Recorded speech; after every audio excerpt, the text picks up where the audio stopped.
Hello everyone, welcome to my YouTube channel BKMMJ centre. हमारे YouTube channel में आप सबका बहुत बहुत स्वागत है। कैसे हैं आप सब? उम्मीद करते हैं आप सब बहुत अच्छे होंगे। बहुत गैप हो गया, इस बीच में लॉन्ग वीडियो नहीं आ पाया है। आज हम लोग यूरोप महाद्वीप, यूरोपीय कॉन्टिनेंट के बारे में विस्तृत रूप से अध्ययन करेंगे। इसके जो महत्वपूर्ण चीज़ें हैं उसके बारे में हम लोग आज डिस्कस करेंगे। तो आइए आज हम लोगों का यूरोप महाद्वीप से संबंधित बहुत सारे प्रश्नों को देखने वाले हैं, उसके तथ्यों को जानेंगे। तो आइए हम लोग देखते हैं यूरोप महाद्वीप, इसकी क्या क्या विशेषताएं हैं। यूरोप महाद्वीप जो है 36 डिग्री उत्तरी अक्षांश से 71 डिग्री उत्तरी अक्षांश तक फैला हुआ है तथा यह 10 डिग्री पश्चिमी देशांतर से 65 डिग्री पूर्वी देशांतरों के मध्य फैला हुआ है।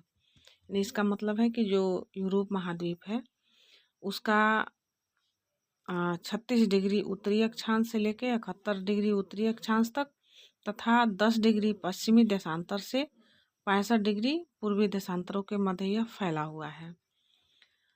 यूरोप महाद्वीप के उत्तर में आर्कटिक महासागर है, इसके पश्चिम में अटलांटिक महासागर है तथा दक्षिण में भूमध्य सागर फैला हुआ है। यूरोप के पूर्व में यूराल पर्वत है, यूराल नदी है तथा कैस्पियन सागर एशिया एवं यूरोप महाद्वीपों की जो प्राकृतिक सीमा है इसका निर्धारण करते हैं। यानी कि जो यूरोप महाद्वीप है इसके पूर्व में यूराल पर्वत है, यूराल नदी है तथा कैस्पियन सागर स्थित है। एशिया एवं यूरोप महाद्वीपों की जो प्राकृतिक सीमा है इसका निर्धारण करते हैं। यूरोप के उत्तर पश्चिम में पहाड़ी क्षेत्रों में स्कैंडिनेवियन, पिरेनीज, यूराल एवं ग्रेट ब्रिटेन के पर्वत शामिल हैं। यानी यूरोप के उत्तर पश्चिमी भाग के पहाड़ी क्षेत्रों में स्कैंडिनेवियन, पिरेनीज, यूराल एवं ग्रेट ब्रिटेन के पर्वत इसमें सम्मिलित हैं। स्कैंडिनेवियाई क्षेत्र के अंतर्गत आइसलैंड, नॉर्वे, स्वीडन और डेनमार्क आदि देश सम्मिलित हैं। यानी कि जो स्कैंडिनेवियाई क्षेत्र है इसके अंतर्गत क्या क्या है? आइसलैंड है, नॉर्वे है, स्वीडन है और डेनमार्क देश इसके अंतर्गत सम्मिलित हैं। इसके बाद हम लोग देखते हैं स्कैंडिनेवियाई में, जो स्कैंडिनेवियाई है इसमें सबसे ऊंचा शिखर जो है ग्लिटर टिंड है। इसकी ऊंचाई 2400 मीटर इसकी ऊंचाई है। यह क्या है? यह सबसे ऊंचा पर्वत शिखर है स्कैंडिनेवियाई का, जिसका नाम है ग्लिटर टिंड। यूरोप में रूस के एस्टोनिया, लिथुआनिया तथा लातविया को बाल्टिक देश के नाम से जाना जाता है। यूरोप में जो रूस के एस्टोनिया देश है, लिथुआनिया है तथा लातविया, इसको बाल्टिक देश के नाम से जाना जाता है। बेल्जियम, नीदरलैंड एवं जग्जमबर्ग या वेनेलक्स को निम्न भूमि देश कहा जाता है। बाल्कन राज्य किसे कहते हैं? तो Serbia, Montenegro, Kosovo, Slovenia, Croatia, Bosnia Herzegovina, Macedonia, Bulgaria, Greece, Romania और अल्बानिया को बाल्कन राज्य कहते हैं। इसके बाद यूरोप के मध्यवर्ती मैदान का विस्तार फ्रांस, हॉलैंड, बेल्जियम, डेनमार्क, उत्तरी जर्मनी, हंगरी, पोलैंड तथा पश्चिमी रूस तथा यूक्रेन तक फैला हुआ है। यूरोप के मध्यवर्ती मैदान में ही राइन, डेन्यूब, नीपर तथा वोल्गा आदि प्रवाहित होती हैं, ये नदियां हैं। यूरोप के पठारों में स्पेन का मेसिता, फ्रांस का वासजेस, जर्मनी का ब्लैक फॉरेस्ट, बोहेमिया और बवेरिया आदि प्रमुख हैं। यानी कि जो यूरोप के पठार हैं इनमें स्पेन का मेसिता है, फ्रांस का वाजियस है, जर्मनी का ब्लैक फॉरेस्ट है। इसके बाद से हम लोग देखते हैं मध्यवर्ती मैदानों के दक्षिण में प्राचीन अल्पाइन पर्वत में पिरेनीज, आल्प्स, कार्पेथियन एवं काकेशस जो है यह मुख्य है। यह क्या है कि यह मध्यवर्ती मैदानों के दक्षिण में फैला हुआ ये प्राचीन पर्वत हैं। कौन कौन से हैं? तो ये पिरेनीज है, आल्प्स है, कार्पेथियन है और काकेशस है। इटली के दक्षिण द्वीप के सिसिली पर विसुवियस, स्ट्राम्बोली एवं एटना यह जागृत ज्वालामुखी जो हैं ये पाए जाते हैं। कहाँ पे? तो यह इटली के दक्षिणी द्वीप के सिसिली पर विसुवियस है, स्ट्राम्बोली है और एटना है, ये जागृत ज्वालामुखी हैं। इटली के उत्तरी भाग में समतल एवं उपजाऊ लंबार्डी का मैदान है। वेटिकन सिटी यूरोप में जो है यह रोम में सबसे छोटा स्वतंत्र राज्य है। यहाँ पर रोमन कैथोलिक चर्च का मुख्यालय एवं पोप का निवास स्थान है। जो वेटिकन सिटी है यह यूरोप का सबसे छोटा स्वतंत्र राज्य है, रोम में स्थित है। ब्रिटिश द्वीप में आयरलैंड, ग्रेट ब्रिटेन एवं अन्य छोटे उत्तरी द्वीप सम्मिलित हैं। ब्रिटिश द्वीप में कौन कौन से सम्मिलित हैं? आयरलैंड है, ग्रेट ब्रिटेन है और अन्य छोटे छोटे उत्तरी द्वीप सम्मिलित हैं। आयरलैंड में उत्तरी एवं आयरिश गणराज्य शामिल है। आयरलैंड में क्या क्या शामिल है? उत्तरी एवं आयरिश गणराज्य आयरलैंड में शामिल है। ग्रेट ब्रिटेन में स्कॉटलैंड, वेल्स एवं इंग्लैंड सम्मिलित हैं। उत्तरी आयरलैंड को सम्मिलित करने का इसका नाम यूनाइटेड किंगडम हो जाता है। ग्रेट ब्रिटेन में कौन कौन से सम्मिलित हैं? स्कॉटलैंड है, वेल्स है और इंग्लैंड है। और उत्तरी आयरलैंड को सम्मिलित करने का इसका जो नाम है वह नाम है यूनाइटेड किंगडम हो गया है। यूरोप के सुंदर उत्तर में उच्च भूमियों का एक प्रदेश है। यह फिनलैंड से लेकर स्वीडन, नॉर्वे एवं ब्रिटिश द्वीप समूह से होकर आइसलैंड तक फैला हुआ है, जिसे फेनो-स्कैंडिनेवियन शील्ड कहते हैं। यानी जो यूरोप है इसके उत्तर में जो उच्च भूमियों का प्रदेश है यह फिनलैंड से लेकर स्वीडन, नॉर्वे एवं ब्रिटिश द्वीप समूह से आइसलैंड तक फैला हुआ है, जिसको क्या कहा जाता है? तो फेनो-स्कैंडिनेवियन शील्ड कहा जाता है। यूरोप के उत्तरी मैदान में राइन एवं सीन दो महत्वपूर्ण नदियां हैं, जो क्रमशः उत्तरी सागर एवं इंग्लिश चैनल में गिरती हैं। राइन नदी अपनी दरार घाटी के लिए प्रसिद्ध है। जो राइन है यह अपनी दरार घाटी के लिए प्रसिद्ध है और यह दो महत्वपूर्ण नदियां हैं, राइन और सीन जो है। इसके बाद देखते हैं राइन उत्तर की ओर तथा सीन नदी दक्षिण की ओर बहती है। इन दोनों नदियों को एक नहर द्वारा जोड़ा गया है। इन नदियों से होकर महाद्वीपों के आर पार की यात्रा की जा सकती है। अल्पाइन क्षेत्र में सबसे महत्वपूर्ण पर्वतमाला आल्प्स है। माउंट ब्लैंक आल्प्स की सबसे ऊंची चोटी है। यूरोप का सबसे ऊंचा पर्वत शिखर जो है एल्ब्रुस है। इसकी ऊंचाई 5633 मीटर है। यह काकेशस श्रेणी में स्थित है। कौन? जो एल्ब्रुस जो पर्वत है यह काकेशस श्रेणी में स्थित है। यूरोप में उत्तर अटलांटिक प्रवाह का गर्म जल पश्चिमी यूरोप के जल को जमने नहीं देता है। इसी धारा को यूरोप का कंबल भी कहा जाता है। तापमान वर्ष भर बराबर रहता है। यानी उत्तर अटलांटिक जो प्रवाह है जल का यह गर्म है। यह गर्म जल का प्रवाह ही से यूरोप का कंबल कहा जाता है। भूमध्य सागरीय क्षेत्रों में वर्षा केवल शीत ऋतु में होती है। यूरोप के उत्तर में आर्कटिक महासागर ये जल प्रवाह जो है यह प्रवाह प्रणाली है। इस प्रणाली की जो प्रमुख नदियां हैं इसका नाम है प्योर एवं डबीना। जो उत्तर की ओर बहती हुई आर्कटिक महासागर में गिर जाती हैं। अटलांटिक महासागरीय जल प्रवाह प्रणाली की मुख्य नदियां जो हैं राइन, सीन, थेम्स, मर्सी आदि ये जो नदियां हैं अटलांटिक महासागरीय जल प्रवाह प्रणाली की जो नदियां हैं कौन सी हैं? राइन है, सीन है, थेम्स, मर्सी है। विस्चूला तथा ओडर नदियां बाल्टिक महासागर में गिरती हैं। विस्चूला तथा ओडर नदियां जो है कहाँ गिरती हैं? तो बाल्टिक महासागर में गिरती हैं। भूमध्य सागरीय प्रवाह प्रणाली की प्रमुख नदियां जो हैं ये इनका नाम है रोन, सीन, एब्रो, पो, टाइबर, डेन्यूब, निस्टर, नीपर तथा डोन है। इनमें डेन्यूब एवं डोन सबसे महत्वपूर्ण नदियां हैं।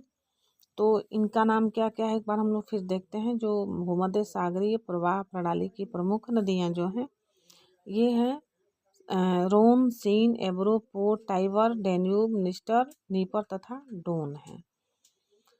इसके बाद हम लोग देखते हैं कि आर्कटिक वृत्त के उत्तरी भागों में टुंड्रा वनस्पतियां पाई जाती हैं।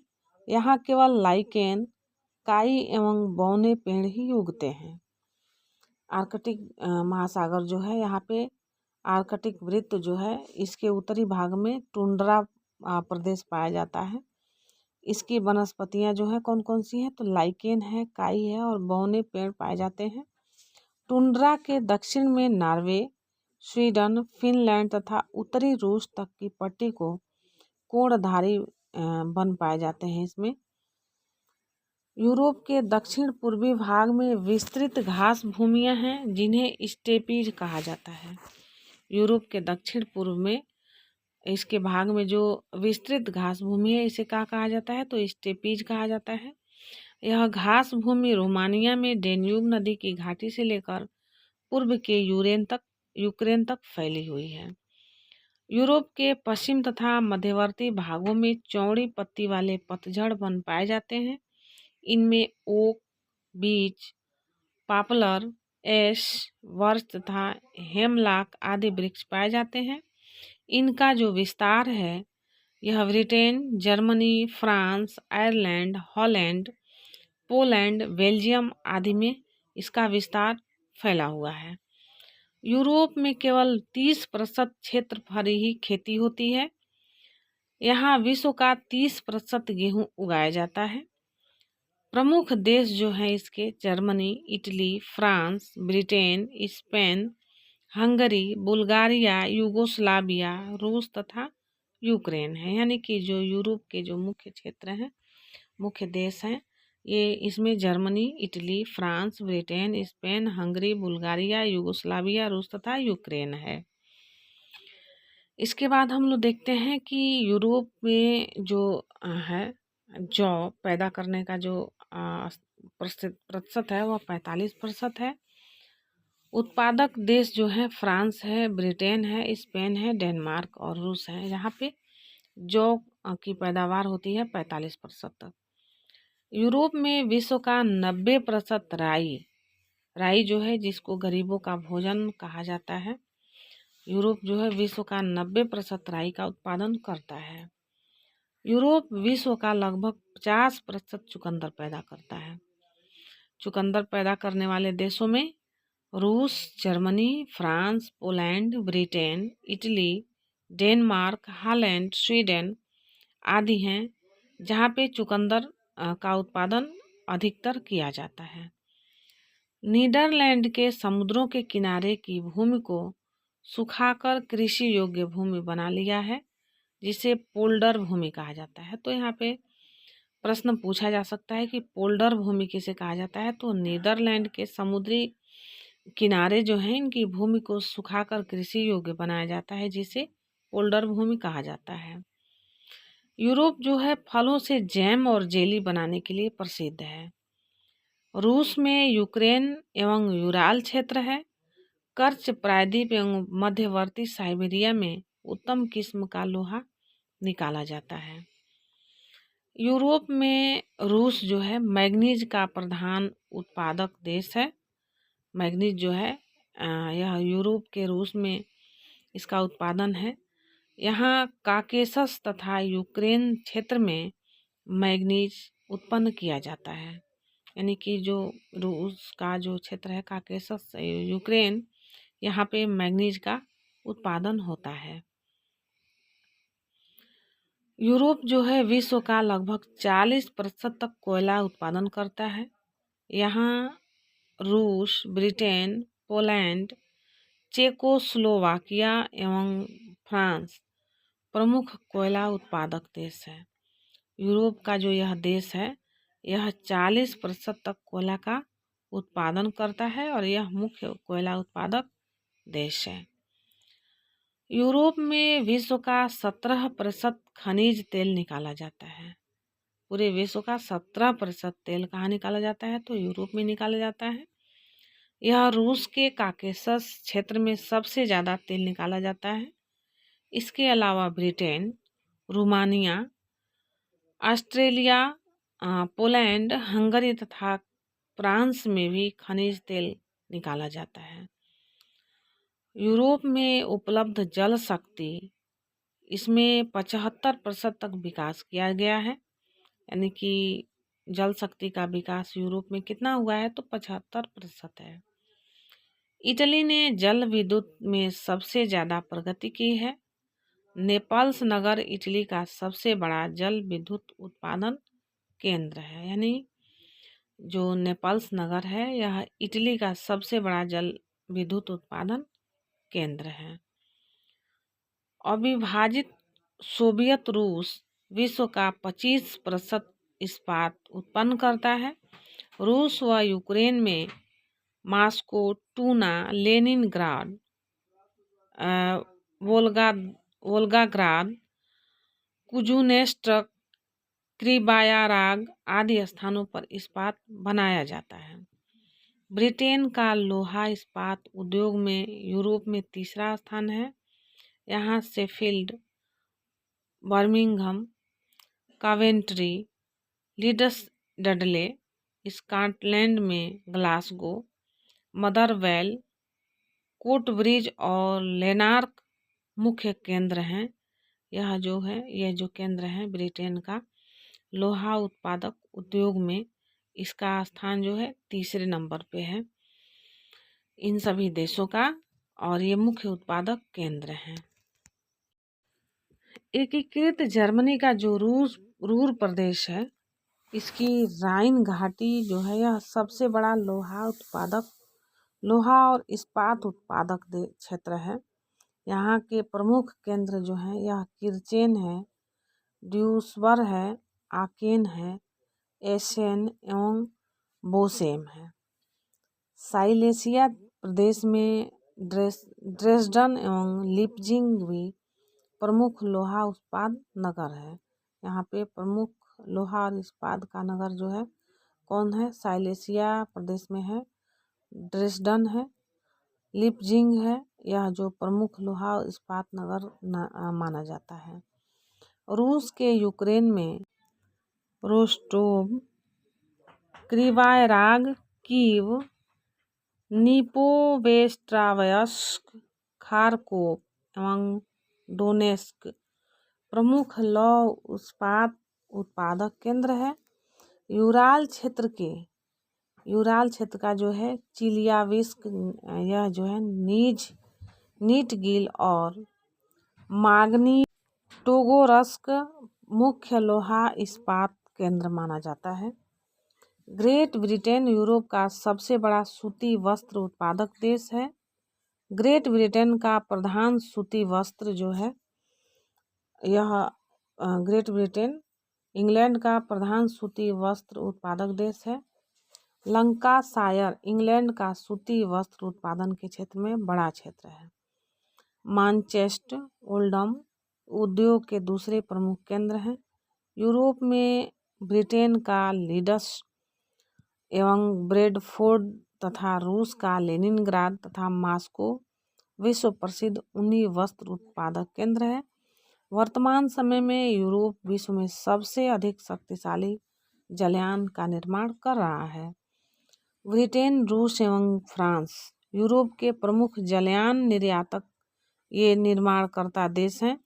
डेनमार्क डेयरी उद्योग में अग्रणी देश है उत्तरी सागर में विश्व प्रसिद्ध मछली पकड़ने का केंद्र जो है डोगर बैंक में स्थित है। इसके बाद से हम लोग देखते हैं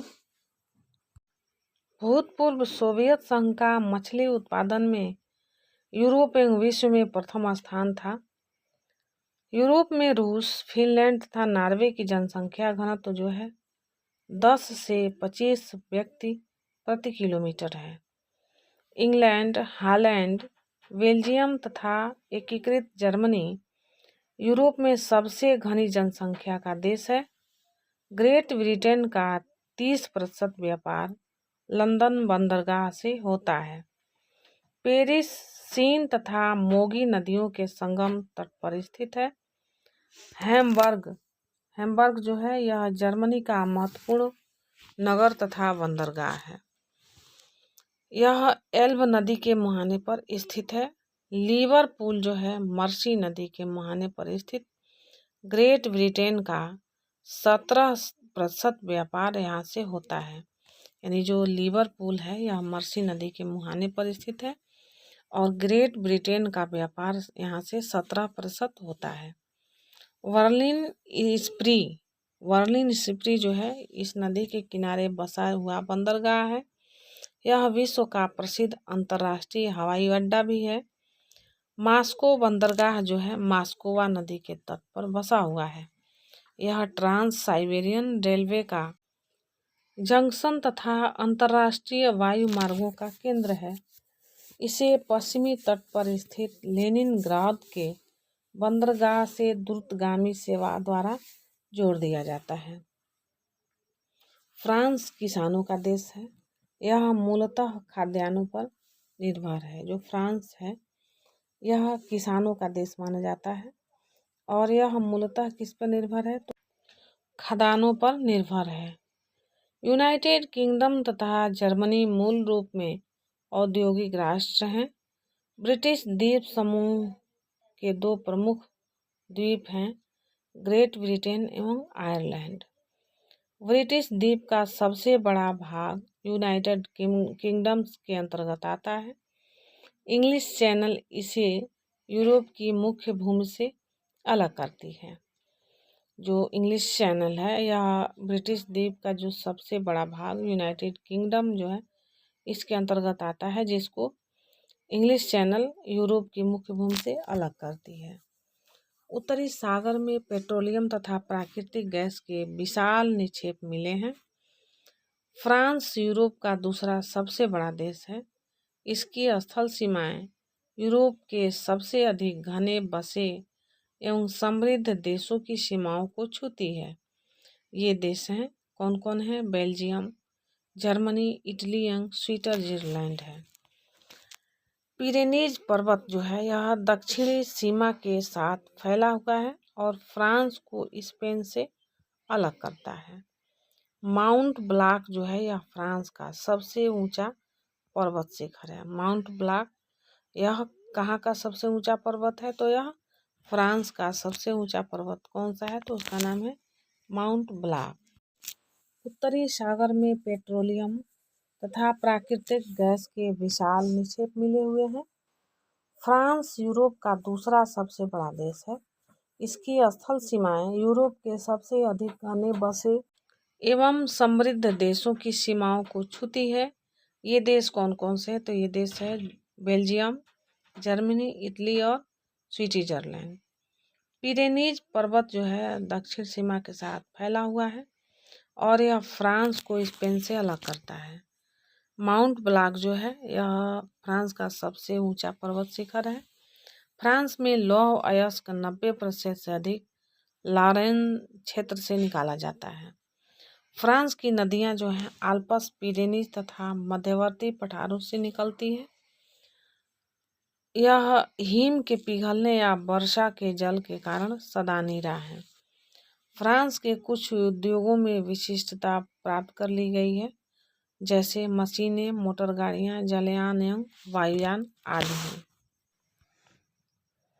अंगूर की खेती मुख्यतः दक्षिणी फ्रांस में की जाती है। फ्रांस के शैम्पेन शहर में शैंपेन नामक शराब बनाई जाती है। यह जो फ्रांस का शैंपेन शहर है, यहाँ पे शैंपेन नामक शराब बनाई जाती है। 1990 में पूर्वी जर्मनी एवं पश्चिमी जर्मनी क्षेत्रों का विलय हो गया तथा यह राष्ट्र बन गए। यह एक क्या बन गए? राष्ट्र बन गए। जर्मनी के पश्चिम में राइन नदी की घाटी है। इसके अलावा यहाँ वेसर, एल्ब, ओडर, डैन्यूब आदि प्रमुख नदियाँ पाई जाती हैं। जर्मनी का रूर क्षेत्र जो है यूरोप में कोयले के उत्पादन का सबसे बड़ा एवं संपन्न देश है। यहाँ सार एवं सैक्सोनी नामक कोयला क्षेत्र है। यह क्या है? सार एवं सैक्सोनी नामक कोयला क्षेत्र कहाँ पे है? तो जर्मनी के रूर क्षेत्र में है। रूर को यूरोप का औद्योगिक हृदय कहा जाता है। रूर को क्या कहा जाता है? यूरोप का औद्योगिक हृदय रूर को कहा जाता है। जर्मनी संसार में राई, आलू और चुकंदर के बड़े उत्पादक देशों में से एक है। कील नहर बाल्टिक सागर को उत्तरी सागर से जोड़ती है। कील नदी जो है बाल्टिक सागर को उत्तरी सागर से जोड़ती है। यह 99 किलोमीटर नहर है। इसके बन जाने से डेनमार्क के किनारे 700 किलोमीटर घूमकर नहीं जाना पड़ता है। स्कैंडिनेवियाई देशों में व्यापार में इसका बहुत महत्वपूर्ण स्थान है। जो स्कैंडिनेवियाई देश हैं, यहाँ का जो व्यापार है इसका बहुत जो है महत्व है।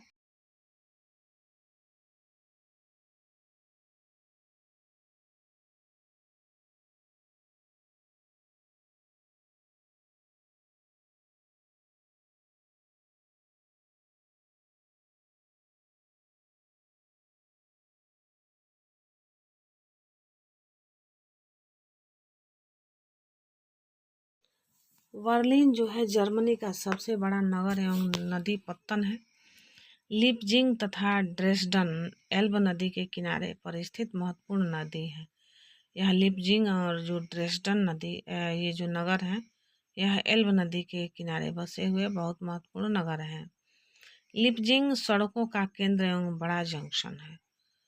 ड्रेसडेन अपनी चीनी मिट्टी के बर्तनों के लिए विख्यात है। यूराल पर्वत, यूराल नदी और कैस्पियन सागर रूस को यूरोपीय एवं एशियाई भागों में बांटते हैं। देशांतरीय विस्तार अधिक होने के कारण रूस में 11 समय क्षेत्र हैं। इर्टिश, ओब और येनिसी ये नदियां हैं। यह पश्चिमी साइबेरिया के मैदान से होकर बहती हैं। साइबेरिया पर्वतमालाओं के पास का क्षेत्र कमचटका प्रायद्वीप कहा जाता है।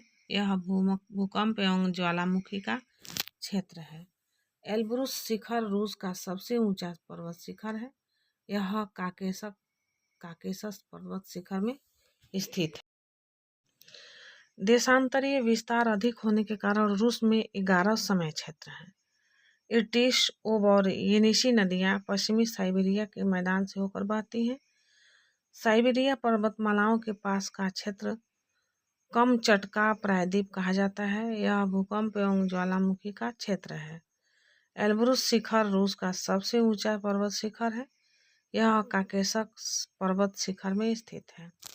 साइबेरिया क्षेत्रों में मुख्यतः 9 महीने हिमपात होता है। रूस के कुल क्षेत्र के 1/5 भाग पर चारागाह है। रूस का 40% भाग जो है यह वनों से ढका हुआ है। रूस में शक्ति का महत्वपूर्ण साधन कोयला है। यह कूटनेस्टक बेसिन, पूर्व साइबेरिया, यूराल क्षेत्र तथा मॉस्को उप बेसिन में पाया जाता है। शक्ति के अन्य साधन पेट्रोलियम एवं प्राकृतिक गैस यूराल एवं वोल्गा के मध्य एओवा, काला सागर, बासकिरिमा तथा पश्चिमी साइबेरिया में है। रूस विशाल दूरियों का क्षेत्र है। मॉस्को 5 सागरों का पत्तन है।